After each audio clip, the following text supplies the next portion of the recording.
નમસ્કાર મિત્રો, સ્વાગત છે આપણી યુટ્યુબ ચેનલ એજ્યુ પ્રવાસની અંદર। તો મિત્રો, આજના વિડીયોની અંદર આપણે વાત કરવી છે કેન્દ્ર સરકાર દ્વારા સ્ટાફ સિલેક્શન કમિશનને એક ભરતીની કામગીરી સોંપવામાં આવેલી છે। જે ભરતી છે મિત્રો CSSL ભરતી 2024 માટેની ભરતી છે અને લાયકાત માત્ર 12 પાસ છે। કુલ જગ્યા 350 જેટલી છે। જે ભરતીની આજે આપણે તમામ માહિતી મેળવવાના છીએ। કઈ કઈ પોસ્ટ માટે ભરતી છે, જરૂરી લાયકાત શું રહેશે, કુલ જગ્યા કેટલી રહેશે, ઉંમર મર્યાદાની શું જરૂર પડશે, અરજી કરવાની રીત એટલે કે અરજી તમારે કેવી રીતે કરવી, અરજી ફી કોને કેટલી ભરવાની થશે, પગાર ધોરણ શું આપવામાં આવશે, પરીક્ષાના સેન્ટર કયા કયા રહેશે અને પરીક્ષાનો અભ્યાસક્રમ શું રહેશે, એટલે કે પરીક્ષા કેટલા વિભાગમાં આવશે તો પરીક્ષામાં શું શું પૂછવામાં આવશે, જેવી તમામ માહિતી, આ ભરતીને રિલેટિવ તમામ માહિતી આજે આપણે મેળવવાના છીએ। એટલા માટે વિડીયો છે મિત્રો અંત સુધી જરૂર જોજો અને વિડીયો તમને ગમે તો લાઈક કરજો, આ વિડીયોની લિંક તમારા મિત્રોને શેર કરજો અને આપણી ચેનલની અંદર નવા આવેલા હોય તો ચેનલને સબસ્ક્રાઇબ કરી બેલ આઇકન ઉપર પ્રેસ કરવાનું ભૂલશો નહીં, જેથી કરી આવી કોઈ પણ માહિતીના વિડીયો અમે અપલોડ કરીએ તો એને નોટિફિકેશન છે મિત્રો સૌથી પહેલા તમને જોવા મળે। તો ચાલો મિત્રો આપણે આ ભરતીની તમામ માહિતી મેળવીએ। સૌપ્રથમ વાત કરીએ પોસ્ટનું નામ, તો કે લોઅર ડિવિઝન ક્લાર્ક છે અને જુનિયર સેક્રેટરીયલ આસિસ્ટન્ટ છે। ત્યાર પછી ડેટા એન્ટ્રી ઓપરેટર DO ની અંદર છે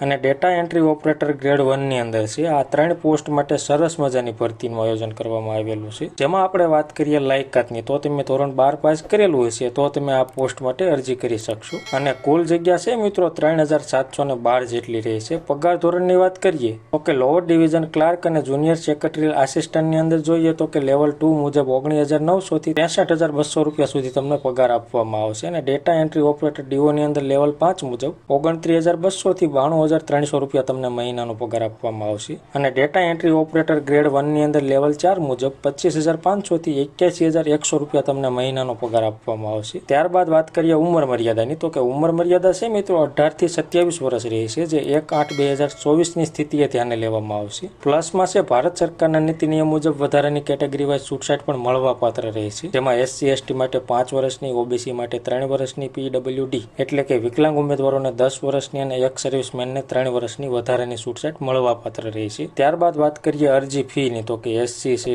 ST છે, PWD છે, ફિમેલ કેન્ડિડેટ હોય અને એક સર્વિસમેન હોય એને કોઈ જાતની ફી ભરવાની નથી। માત્ર OBC, EWS અને જનરલ કેટેગરીના ઉમેદવારો હોય અને 100 રૂપિયા ફી ભરવાની રહેશે। જે ફી તમારે ઓનલાઈન મોડ એટલે કે નેટ બેન્કિંગ, ATM અથવા UPI ID દ્વારા ફક્ત ઓનલાઈન મોડથી ભરવાની રહેશે। અને મિત્રો આ ભરતીની તમારે વિસ્તૃત માહિતી માટે ફૂલ નોટિફિકેશન જોઈતી હોય તો આપણી ટેલિગ્રામ ચેનલ છે જે એજ્યુ પ્રવાસ નામની, એની લિંક નીચે ડિસ્ક્રિપ્શનમાં આપેલી છે, એના ઉપર ક્લિક કરી તમે આપણી ટેલિગ્રામ ચેનલમાં જઈ આ ભરતીની ફૂલ નોટિફિકેશન ડાઉનલોડ કરી તમામ માહિતી ઘર બેઠા જોઈ શકશો। પછી આપણે વાત કરીએ પરીક્ષા સેન્ટરની। ગુજરાતની અંદર કયા કયા પરીક્ષા સેન્ટર આપવામાં આવેલા છે, તો કે અમદાવાદ છે, ગાંધીનગર છે, મહેસાણા છે, રાજકોટ છે, સુરત છે અને વડોદરા છે। આટલા સેન્ટર આપવામાં આવેલા છે। ફોર્મ ભરતી વખતે આમાંથી કોઈ પણ 3 સેન્ટર તમારે સિલેક્ટ કરવાના રહેશે। ત્યાર પછી જ્યારે પણ પરીક્ષા આવે ત્યારે તમારે એમાંથી કોઈ પણ એક સેન્ટરની અંદર પરીક્ષા આપવા માટે જવાનું રહેશે। હવે આપણે વાત કરીએ અરજી તમારે કેવી રીતે કરવી, તો અરજી છે મિત્રો ઓનલાઈન જ કરવાની રહેશે, જેના ફોર્મ 8/4/2024 થી ચાલુ થઈ ગયા છે। ફોર્મ ભરવા માટેની છેલ્લી તારીખ 7/5/2024 રહેશે અને ફોર્મ ભરવા માટેની વેબસાઇટ અહીંયા દર્શાવેલી છે, જે નવી વેબસાઇટ છે। હવે પછી તમારે સ્ટાફ સિલેક્શનના ફોર્મ છે આ વેબસાઇટમાં ભરવાના રહેશે,